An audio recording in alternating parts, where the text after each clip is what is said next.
Hello there and welcome back in to the Direct Selling Accelerator podcast. I'm your host, Sam Hind, and today I've got the honour and privilege of introducing you to a very special human being, a wonderful and dear friend and beautiful woman who lives to serve. Today, I'm going to be introducing you to a wonderful friend of mine, Ingrid Lockwood, who's going to be talking to us all about limiting beliefs.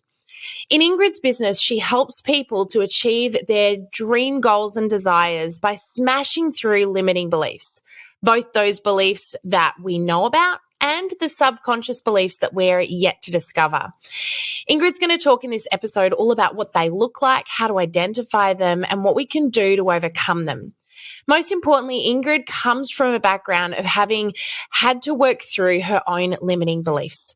From somebody who believes she wasn't smart enough to someone who has multiple qualifications and degrees, she's going to share with you a little of her journey as well.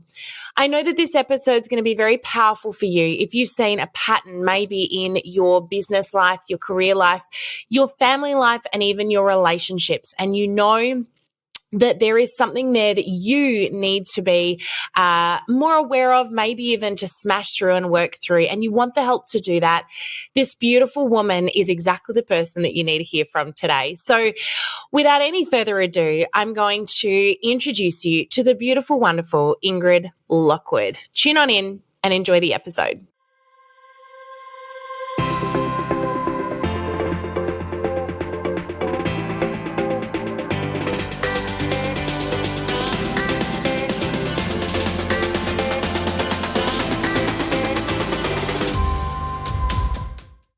Well, hello, everybody, and welcome back into the Direct Selling Accelerator podcast. Today, I'm joined by an absolutely beautiful human being and a beautiful friend, Ingrid Lockwood. Welcome on in, Ingrid. Thank you so much for having me, Sam, and it's just always a pleasure to talk to you because you're a good friend and I love you. What I think is hilarious too, aside from the fact that I get to have a chat with a friend here, and this could go, you know, let's face it, you and I, when we get talking, this could go on for hours. So we're going to have to really, focus and hone in. But what I'm really, I think is really funny is you're a fellow Tasmanian, and yet we're doing this interview. You're not in Tasmania right now. No, I'm not. I'm in Sydney. I spent 25 years in Sydney. Absolutely loved it. Missed the weather, but I married a man who loves Tasmania, and that's why I'm there. Yes, and you've got a beautiful corner right down south, almost as far south as you can go, right? That's right, and we quip that the next stop is Antarctica, and it really does feel that way when that breeze comes up because it's cold. Yeah, absolutely. I hear it's really warm in Sydney right now. Actually, I just spoke to somebody else who said it's in the high 20s, and I thought, whoa, that's like middle of summer here. Crazy weather. I know, the Tasmanians. When I first got down to Tasmania, it was 22 degrees. I was in Huonville, and the lady in the shop, she said, "Oh, how are you finding the heat?" And I went, it's a very Tasmanian thing to say. And go, "Oh, this isn't hot. This is just normal."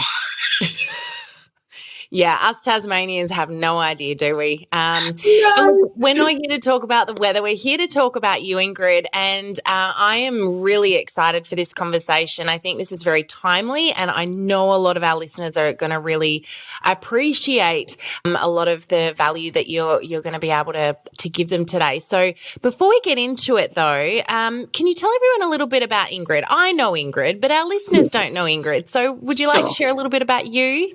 Sure. So I'm Ingrid Lockwood. That's my last name. Think of lock and wood together. And I have walked a journey of personal transformation where I've had to address quite a lot of behaviours that were damaging to my relationships. And I've discovered a lot of things, and underneath it all, I've discovered that I had some really limiting beliefs. And so this is what we're going to talk about today. So I decided that, because I'm an empath and I just love people. I love their stories. And at one point in time, I thought, oh, wouldn't it be great to publish a book and photograph these beautiful faces and tell their stories? I never got to that. But in a way, what I'm doing now is doing that, is really touching people in their lives and their stories and helping them get over the hurdles. So I've turned that into a business called Let's Flourish Training. And it's just so much fun because I get to talk to people all day long. I love that. And talking to people is definitely one of your super skills. I know that, both the talking part, but also the being able to get out of people the stuff that others might really struggle to get out of them, which I think is beautiful. But let's talk a little bit about limiting beliefs, because this is why you're here today. And I know it's one of the things that many, many, many of the people I've worked with over the years have been somewhat aware that they have, but unaware of how to identify them, but also how to overcome them. So let's start with, Ingrid, can you tell us a little bit about what is a limiting belief? That's a very good question. So a limiting belief is a set of thoughts and understandings that we live out of, and they shape our lives and are entwined with how we act, our decisions, our behaviours, and our values. So that's what a belief is. So to give you an example, I have a very strong family value, and that means I prioritise family in my life. And because my family is, my originating family, my dad and my mum all live in New Zealand, and my siblings as well, and their kids, because my value is family, I'm acting out of that. So you can see that there's a belief that family is really, really important, and the value also is entwined in that. So I reckon, going back to New Zealand, we've spent about $45,000 as a family going back every year to go and spend Christmas or time with them. So that gives you an example of what a belief is, coupled with a value. Mm-hmm. So I'm very aware that we have different sets of beliefs. You know, you've got both beliefs that we are consciously thinking, and we've got beliefs that we are unconsciously thinking. Yes. The conscious beliefs are the slightly easier ones to identify and work with. But can you talk a little bit about the difference between, I guess, an intentional or an unintentional, or a conscious or an unconscious belief? Sure. So we'll start with the intentional belief. So an intentional belief is a set of values that we've thought about, that we've put some time and effort to craft, and then that sort of shapes our behaviour out of that. So you can think of, let's say, volunteerism. So if volunteerism is a belief that someone has, then they will volunteer. And that is something that they have intentionally thought about and put action to. It's the subconscious beliefs that really catches out, and they're the ones that I really want to focus in on with the training that I do and the business and basically what I'm about. So to give you an idea of a subconscious belief, sorry, trying to get my words out there, I'm a choleric personality type. So I'm a choleric melancholy, using that sort of language. So in the DISC profile, I think it's a high D and a high I, but I'm actually a higher I than a D. So my sister, my older sister, she got a little upset with me at one time, and she caught me unawares, and she said, "Ingrid, you just always think you're right." And I went, "That's because I am." You sound like my husband. And your sister sounds like me. Because cholerics always think they're right. So thankfully I held my temper. I was a little embarrassed because it was in a restaurant. And anyway, 2 years later, I'm thinking about it, and I thought, actually, bugger, she's right. So what then happens, the behaviour out of that for me and for the others that I'm relating to, is that they find it hard to persuade me from my own belief and my own decision-making into another way. Yeah.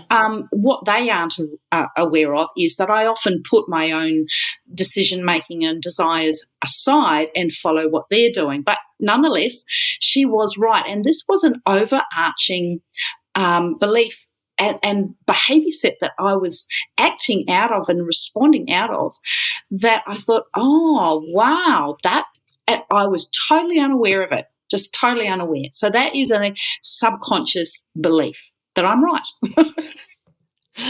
So let's talk about how do we actually, is there a way for us to identify those beliefs we have that we haven't intentionally placed there? So to give you an example, I think probably a belief that many of our listeners would have, and it's certainly been a belief that I have had. I think beliefs are something that we and you and I have talked about this, that you work on over years. It's not necessarily Yes. something that you switch just like that. Yes, They take a lot of time. But a belief that I think gets uncovered by a lot of people, particularly in the business space, is a belief that I'm not worthy of the success that I want. It's not a conscious or intentional belief. Yeah. But how do we identify those? Is there a way to do it, or do you kind of just have to wait for it to surface? Yes to both of those questions. How do we do it? So we can identify beliefs by watching our behaviour. So I don't know why I do this, but I do it. I sit in the observer role of myself, and I will, not when I'm in a conversation with someone, but often after. Mm-hmm. Or if I'm not the person who's doing most of the speaking and I'm listening to the other person. So I'm sitting in that observer role and I watch my behaviours and I watch my reactions. Mm-hmm. So our behaviours and our reactions are a really good predictor that, if we've reacted to something and the other person's responded going, oh, I wasn't expecting that, then that you can sort of pick that up and go, okay, what happened there? So it takes a lot of reflection and thought, and perhaps journaling actually helps. I work with Karen, and Karen is wonderful with mindfulness. She does a lot of mindfulness training, and mindfulness has been really shown to bring from the subconscious to the conscious that hidden information that our soul is aware of, but our consciousness isn't. So there's two things. So mindfulness and also watching your reactions. That's a very, very good one. Some of the other things you could do is talk to your sister. Family have got away, don't they? Do you know, actually, I think I've come to realize, and we've done a lot of work actually with the Enneagram, which is another personality, I guess, analysis tool that helps you better understand both your personality, but that of those around you and how you interact together. And it's fantastic for those, who are in relationships. Greg and I, when we got married, we went through our pre-marriage counselling and then post-marriage counselling, which was part of the process that the beautiful man that married us did. And one of the things that we had to go through was the Enneagram profiling. And what we actually learned from that is that those people closest to us, usually our partner, but often our family as well, we think that those people are just irritating us all the time. When in actual fact, it's their job to bring forth many of those things that we need to deal with that we haven't dealt with yet. And we get resentful and angry at them, but often they're surfacing things that we've been pushing down. And guaranteed, and you and I can probably both see this now because we've both been, we're both married, a second time. So we see those relationship patterns.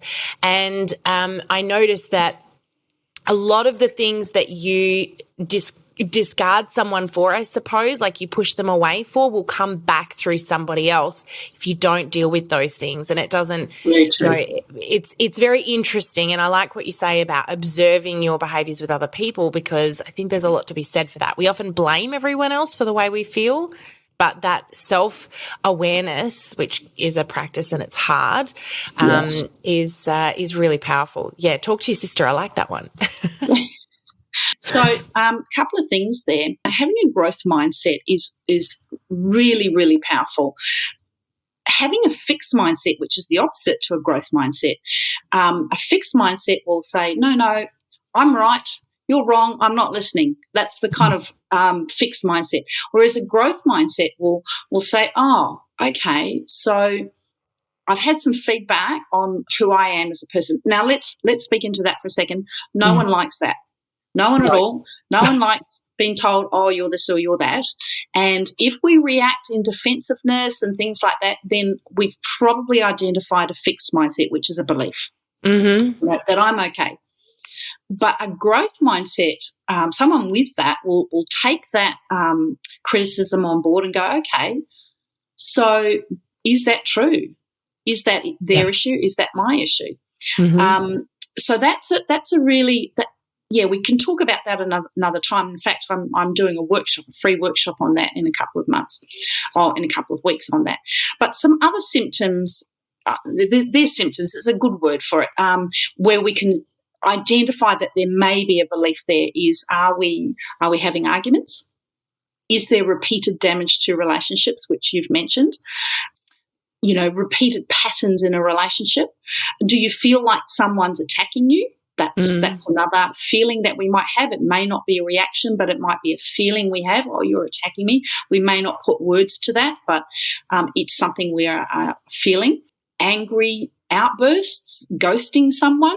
So, I do run a course called How to Fight and Both Win, and I talk about in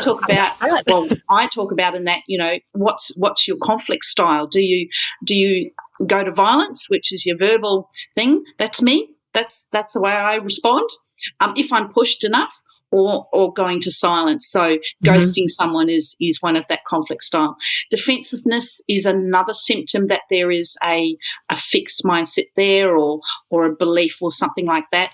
The other things that you can look out for are, if there's something that's happened, what's the internal dialogue that we are repeating in our mind? So I'm a big one for that. So if I'm upset about something and I've had a sleepless night, I will replay in my mind what I want to say to that person. Oh, my God. That tells me there is a trigger there somewhere. Yeah. So those are all symptoms that a belief could be lurking in the background. Right.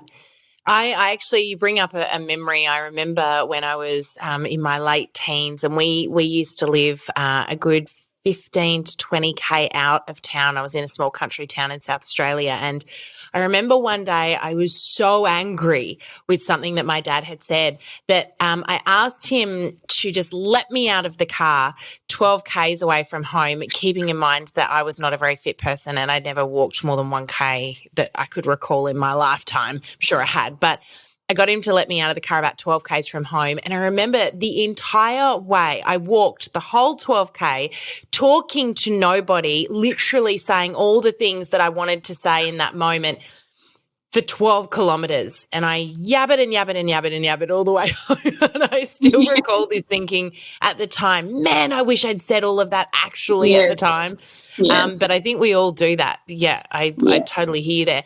You actually bring up, though, another question that I want to ask you, and that is, what's the difference between, and is there such a thing as a difference between a belief and a limiting belief? What's a limiting belief? Okay. And why is it important that we identify these things in our lives? Good question.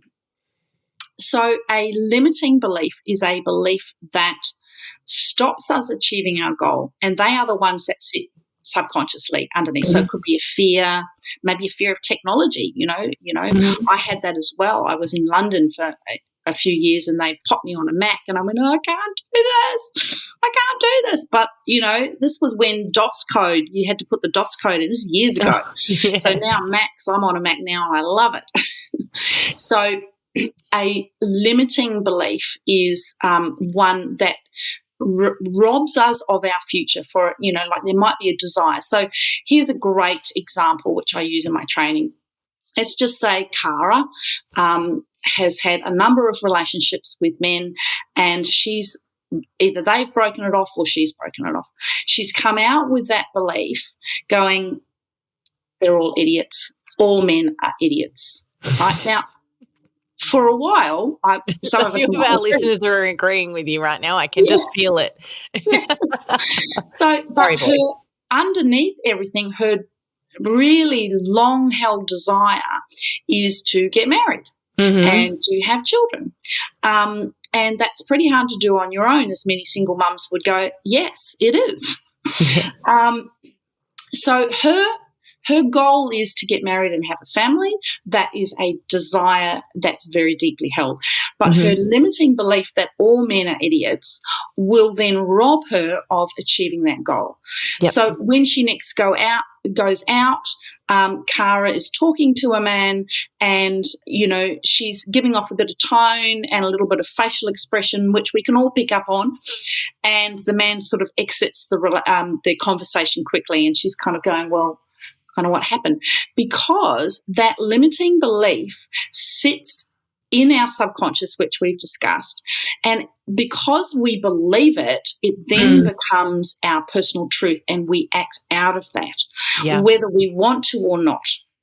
So that is a limiting belief. We often have positive beliefs. So I had a learning challenge when I was in primary school. And I'm a left-hander, so I do all my writing with my left hand, but everything else I do with my right. So I really struggled in life, and I felt like so my limiting belief out of that was I'm not smart, and I'm not smart enough to do this job, or to achieve the goals that I want, or even to get married to the man. Why would anybody want to marry me?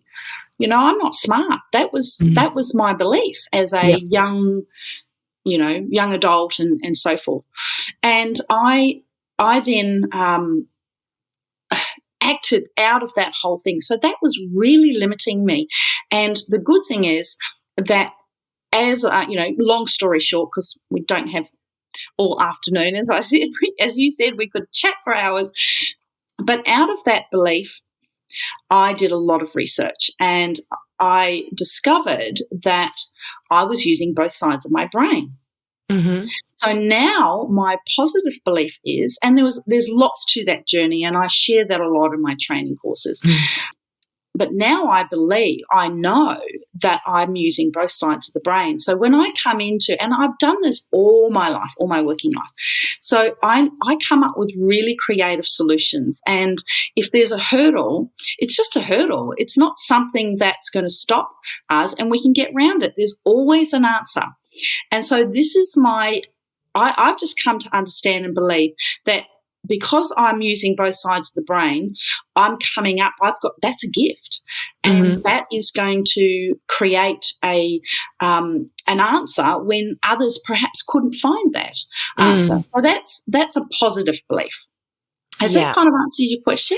Yeah, it does. And I just want to talk about truth and belief for a moment as well, because there's a difference between things that we know are a truth, and certainly a belief becomes our truth in a sense. But how do we work out the difference between something that we believe to be the truth that perhaps isn't? Yeah.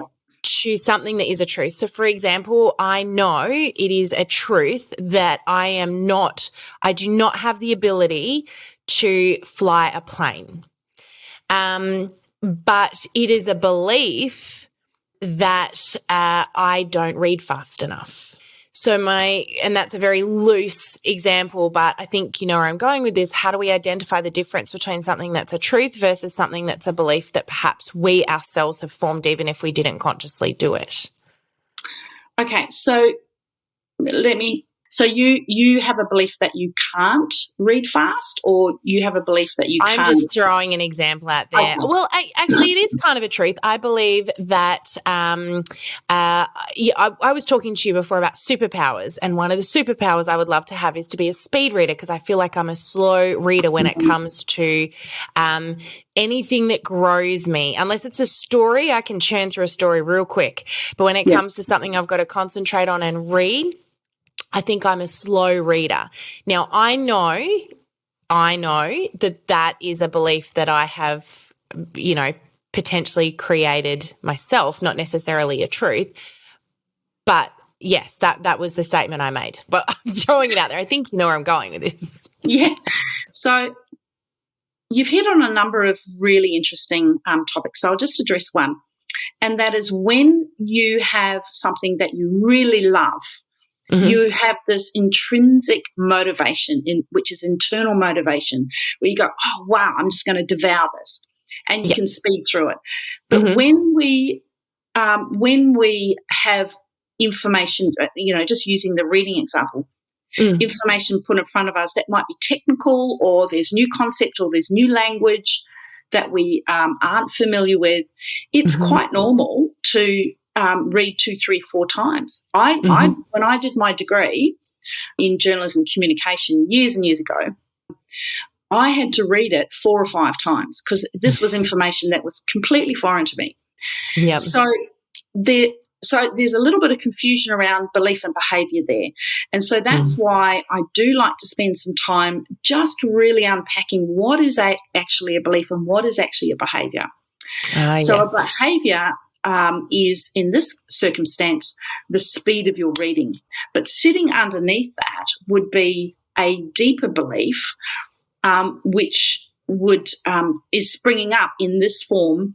If you think of a root and a flower, the flower or the ivy, poison ivy if it's a negative one, but the flower pops up and that's the fruit of the root. So the root, we've got to get to where, what is that belief? So you're talking about, as an example, reading, speed reading, but sitting underneath that would be a belief of some sort. And so using the mindfulness techniques and just slowing down our thinking, listening to your dreams is a fantastic way of being in touch with your subconscious. But we'd have to do a little bit of work there to unpack that, to really get to that root of what that belief is. You've got me laughing because we talk a lot about dreams at home, and I say my dreams are the source of many laughs in our household. So I think there'd be a lot of unpacking that would need to be done of some of those from time to time. Yeah.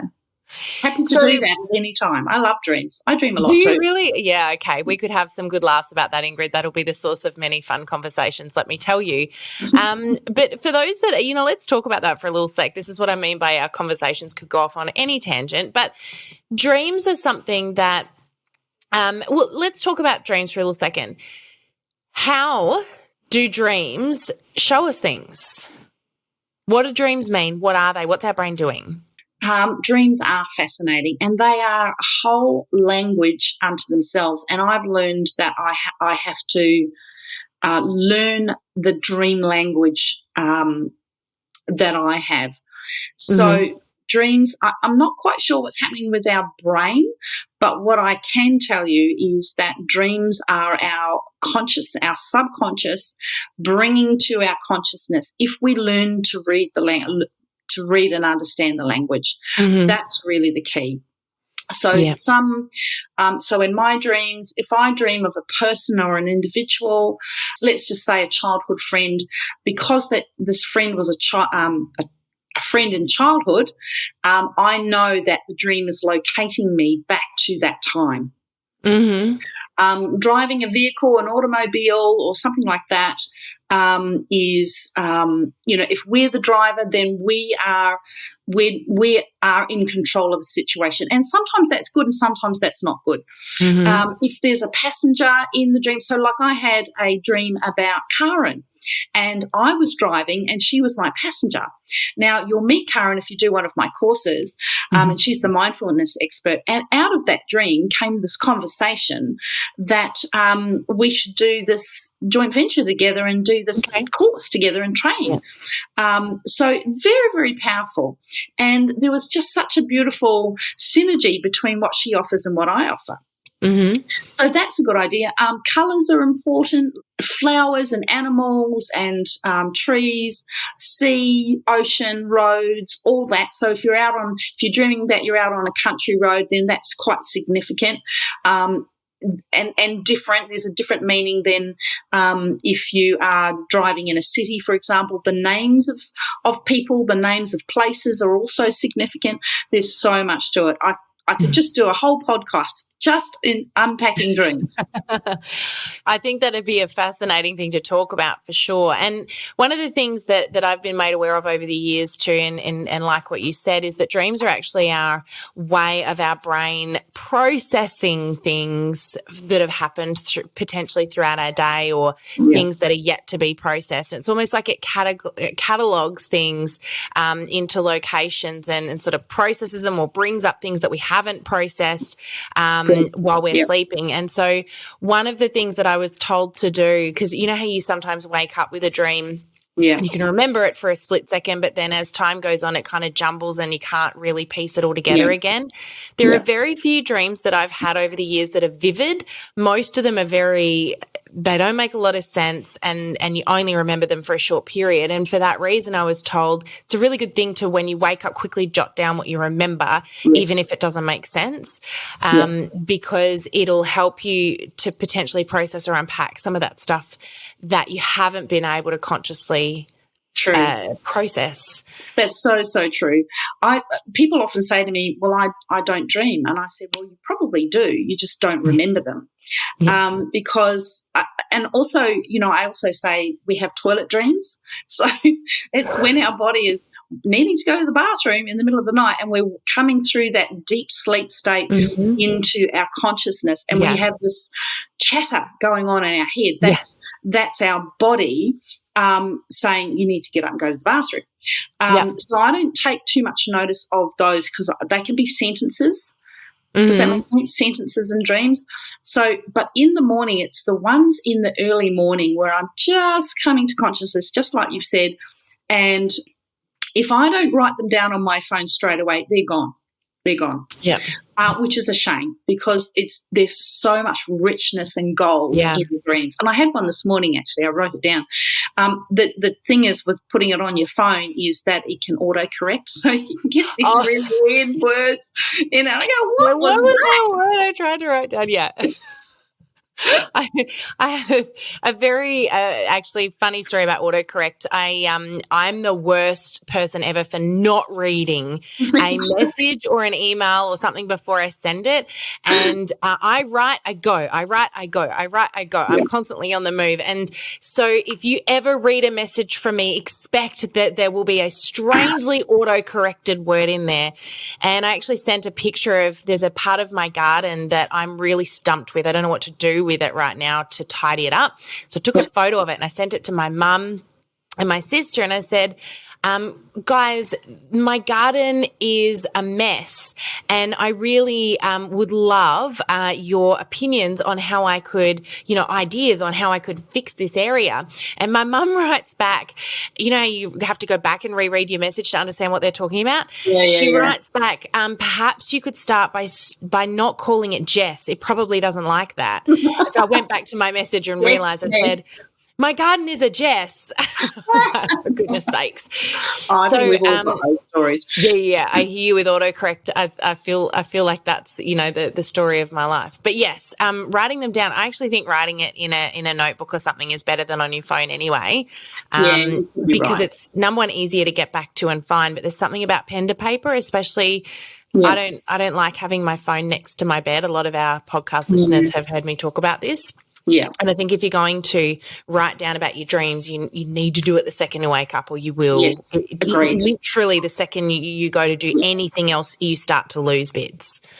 One thing I want to say in there is that if any of your listeners have any really vivid dreams that are scary, the dream language is vivid, but it doesn't mean, like, for example, I dreamt once that there was a tsunami came through and washed away my car and I couldn't get home and so forth. It didn't mean a tsunami was coming, because you've just got to remember, this is just a note for the listeners, if you have dreams like that where someone dies, for example. So I dreamt years and years and years before my mum died.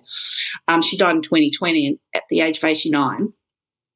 So I was in my 30s, so this is 20 years ago. I dreamed that she died in a car accident, and it really bothered me for years. And this was well before I met the lady, Carly, who introduced me to dream language. And, I was quite distressed about it. But then I realised that it's just a symbol. So when someone dies in a dream, or there's something that's quite, abrupt like that, it does not mean that that person's going to die, or that a tsunami is going to come through, or that the house is going to get washed away. It's a symbol. Actually, a dream that I have a lot, a big recurring one for me, is super scary. Yeah. Really, really scary.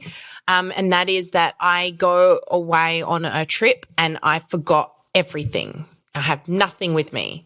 No luggage. I left it at home. I went in a rush and I accidentally left everything at home.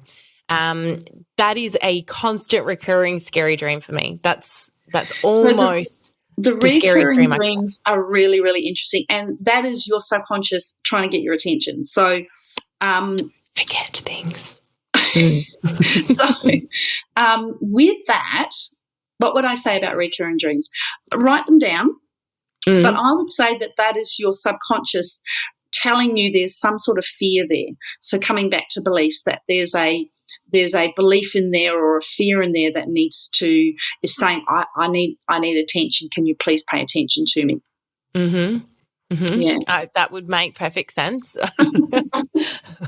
So I do have a big fear of forgetting things. That's why I overpack everywhere I go, and anyone that knows me knows how badly we overpack.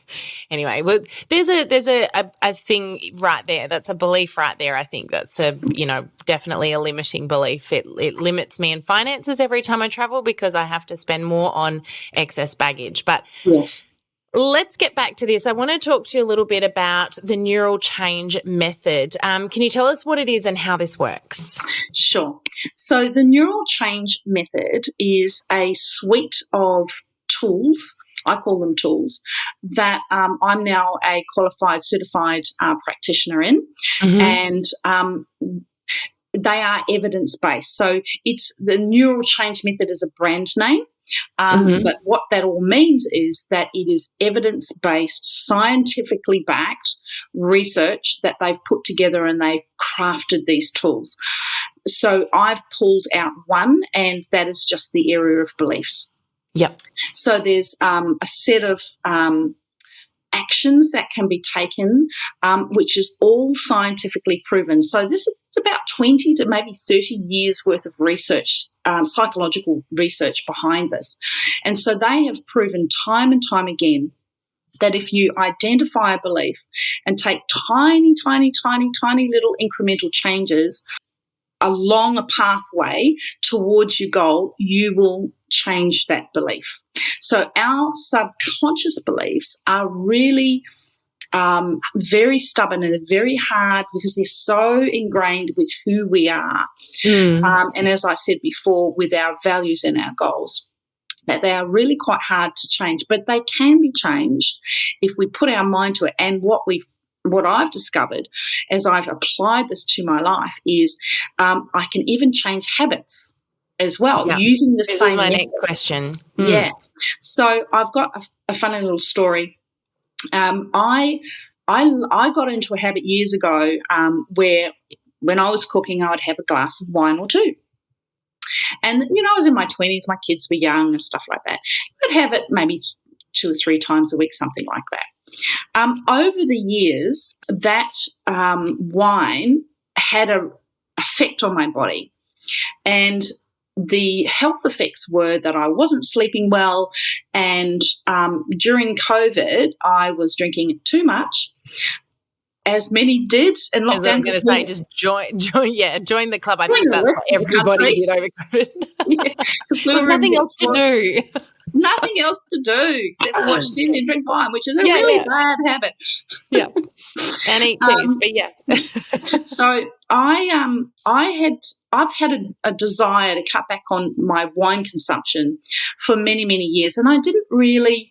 I like the taste of wine, and I would find that I would have 1, 2, and then because I switched to a preservative-free one, I had 3, 4 glasses, which is not good for my health, and my sleep was affected and so forth. And so I use the Neuro Change Method to really nail that. So I've actually come right off wine altogether. I've switched to gin. I Well, love we it. women, we just sometimes just Oh, need to dear. have a little glass of Yeah. gin every now and then. So, but I really don't like the taste of gin as much as I like the taste of wine. So what I found is that I'm drinking way less. And I'm really happy to just not drink during the week. So I've used the Neuro Change Method to really nail a habit that has been persistent for years and years and years. So it works. Okay. So people can use this both for habits, but also for beliefs. Yeah. Now, I just want to come back to the effect beliefs have, because I don't think we really honed in on this. You know, this is something that you and I both, in different ways, with different in different journeys, have done a lot of work on over the years. But beliefs impact, and they're things that, you know, we've developed over years, like you said, subconsciously most of the time, sometimes consciously. But beliefs don't just impact us. Yeah. They impact our relationships. Very true. They impact also, and I know this from my experience, our business or our job or our success as well. Yeah. And they tend to result in, would you say, self-sabotage a lot of the time? You know, we talk about self-sabotage and Yep. and when we talk about self-sabotaging, that's not a conscious action, that's a subconscious action taken because we believe something that may or may not be true about ourselves or the people of the world around us. Yeah. You know, is there anything else that beliefs can impact, or any other great reason why we really do need to pay attention? Because it's pretty easy to kind of go through life and say, you know what, I'm just going to keep going as I'm going because it's a lot easier. Let's face it, it's a lot easier to not address these things, right? It's hard work dealing with them. So why would we go to the effort of actually dealing with this stuff? Well, that's a very good question. And as my course participants understand, is they don't have to. They don't have to address their beliefs if they don't want to. So it really comes back to what they really, really want in life. And that's the key, is what are those deep held goals and desires that someone has that have, you know, never really achieved them. They are the reason. Because what the evidence-based research has found is that when we achieve our goals, those deep-held goals and desires, there's a sense of wellness and wholeness that comes to our soul. I call it our soul, which then affects our behaviour, and there's a calmness that comes upon us that we know we're okay. So, you know, one of the questions you flipped me and said, okay, what would be the question you would say to your younger self? And I would say, here's my answer. I'd say, get a grip, girl. You turn out all right. So as a child, because I was sitting under this belief that I wasn't intelligent and I had no smarts, and I certainly wasn't as intelligent as my older sister, that's what my mum said, I had a really a battle with my self-esteem, and I am so glad that I addressed that, because I had behaviours that were coming out of that were aggressive and were damaging my relationships. And my core desire and goal is to have really wholesome, healthy relationships. So my self-belief that I wasn't smart created this aggression and, you know, I'm going to reject you before you reject me sort of behaviour that walked me away from, and self-sabotage. That's exactly right. It was a self-sabotaging thing. So it really does come back to those desires. What's your dream self? What you know, in 3 years' time, how do you see yourself? What would you, if you waved a magic wand, what would your life look like in 3 years' time? So this, is a really good reminder for me too that, this is not just, a really good way of thinking of this, get my words out in a minute, is your internal desire congruent with your outer reality? And, one of the things that I know I grappled with when I started going on this journey, and probably about 7 years ago now, was, I rang my coach and I said, I don't understand why I feel like I have this glass ceiling above me that I just keep smashing up against. And yet I have this desire to be up here doing this other thing. And I feel like I just can't get past this point. And she said, aha. She said, you've got some limiting beliefs that you need to deal with. And until you deal with them, you're never going to get past this point. Meaning that, your internal desire, which is there for a reason, actually needs you to address some stuff in order for that to become your reality. Yeah. And I don't believe it's a matter of, and you might correct me on this, but I don't believe it's a matter of, great, I smashed that ceiling and then the rest is just all there to be had. True. It's, you get through this ceiling and there's another one a little bit above it. You got to smash through that one. There's another one a little bit above it. It's like, I like to call it peeling an onion. I talk about this a little bit, but it's like peeling. I think you and I have had the conversation about the onion. In fact, I think the last time I had the conversation with you, I was really angry and upset and crying and saying, I'm sick of peeling the onion. You recall. Being human. Yeah. Onion peeling can cause a lot of tears, Yes, frustration, but it's also got a lot of reward with it too. Yeah, it really, really does. And it does come back to that real core desire in people's lives. So we do that, and that's why it's so wonderful to have Karen with me in this course coming up in January, because it's just going to, it comes back to the heart. What's in your heart for your future?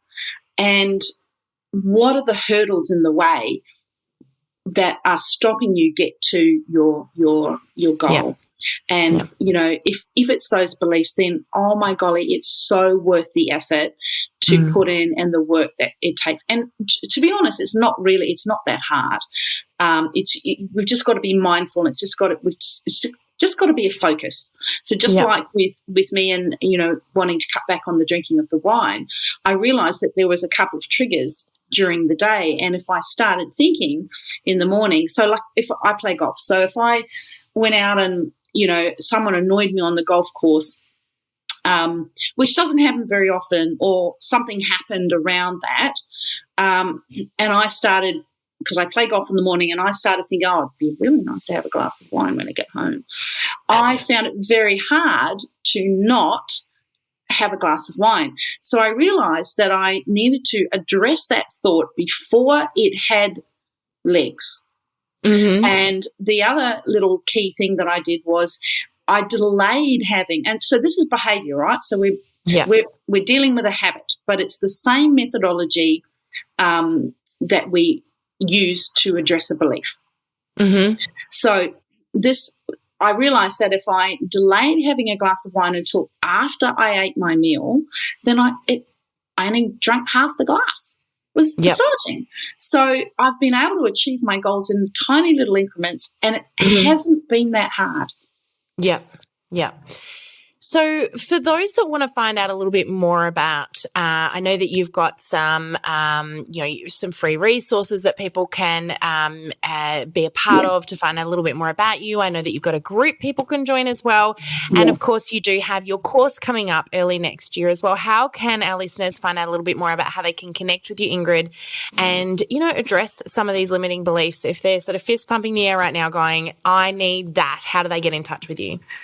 Okay. The easiest way would be to text me. So my name is Ingrid Lockwood, and my phone number is 0407 897 630. And if they text me using your name, Sam Hind, then for your first two people that come through, they're going to get a really great offer and a really great gift. I've got some, so the other way that they can get in contact with me is to look me up on Facebook and just friend me, send a note and just put your name, Samantha Hind, and then I'll know and I'll link it with that. So the first two people that do that and contact me, that either through Facebook or on the mobile phone, they're going to get this amazing gift that I've set up just for your listeners. I've got a Facebook group, and my Facebook group is specifically for a particular type of person who wants to grow. So I'm really happy for them to come in and join that, but they've got to contact me first on Facebook. I have a free training coming up, and that will be after the 15th of November, and we will look at two core beliefs that two core behaviours or mindsets that are grounded in a belief, and we'll look at ways in which we can change those. And I like to wrap in quite a bit of fun in my training as well. So there'll be some free gifts at the back end of that. So the best way to find out and to link to that free training is to contact me via Facebook or via my mobile, texting me. Awesome. So we'll put the details of that in our show notes, of course, and that's really generous of you, Ingrid. I would just encourage people to do a little reach out to Ingrid, whether that's through Facebook or, of course, through contacting her mobile number. We'll put them in the show notes for you guys. Now, just some fun questions really quickly, Ingrid, as we wrap up, because like I said, there are so many different tangents we could go off on and talk about today, but we're going to try and keep this succinct because our listeners have, of course, got to get on with their day. They're probably listening to us chat as they're on their way to work or on their way home right now. But tell me, what is your favourite book for our accelerator book list, or one of your favourite books? Okay, so definitely that dream book. I use that regularly, so I'll give you that. But the one that's really been most impacting to me is John Maxwell's 21 Irrefutable Laws of Leadership. That is a brilliant book. It was on the New York bestseller list for many, many years. That one is an absolute ripper, particularly for people that are leading teams or even just for mum and dad at home. I found that really, really great. So that's my pick. Awesome. And if you could have a superpower, any superpower, what would that be and why? Oh, that's a toughie. Because I feel like what I'm doing now is my superpower. My business coach calls it superpower. I call it a genius zone. But if I was to move outside of that, I would probably say if I had a superpower, it would be that I could fly like those flyers on Star Trek, you know? Oh, they zip in and out. I just loved it as a kid. Yeah, I'd love to do that. I love it. I love how creative people get with these too. We've had some fun ones. Actually, someone said to me the other day that they'd like to read other people's thoughts. I was like, oh, I think that would be terrible. He said, no. You can pick and choose which thoughts you read. And I was like, oh, you'd want to, wouldn't you? Goodness. So your favourite quote, Ingrid? Beam me up, Scotty, from Star Trek. I love it. So good. And we've already heard the final one, and that was if you could go back in time and say one thing to your past self, what would that be? Do you want to repeat what you said? Sure. I would say to my 6 or 7-year-old self, I'd give her a hug first and say, get a grip, girl. You turn out all right. I love that. I think all of our listeners could use that one. I know I certainly could too. You know, that's a powerful one. So, look, Ingrid, I'm going to say thank you so much for jumping on in and joining us. It's been such a blessing to be able to chat with you again. I love our conversations, but I think it's even more of a blessing that you've been able to come and share some of your beautiful knowledge and your heart with our listeners as well. So thank you for taking the time out of your trip to Sydney to do this with us. Not a problem. It's been a pleasure. I just love talking to you, Sam. So it's so easy. All right. Well, thank you again so much. And also thank you to our beautiful listeners for tuning in again this week. We really appreciate you guys. Don't forget, of course, if you want to connect with us, you can join our free Facebook group, which is Social Media for Direct Sellers with Greg and Sam. We've got some amazing free resources in there that we'd love to share with you. And don't forget to subscribe to our podcast on YouTube or whatever podcast channel that you use so you don't miss out on any of our upcoming episodes. But take care of yourselves. Lots of blessings to you, and we will see you on the podcast again next week. That's it from us. Bye for now. Thank you for joining us in this episode of the Direct Selling Accelerator podcast. If you love listening and you found that this was helpful for your direct selling business, please like and subscribe to our YouTube channel. You can also check out the recommended video that's popped up on your screen right here. I look forward to seeing you again next time. Bye for now.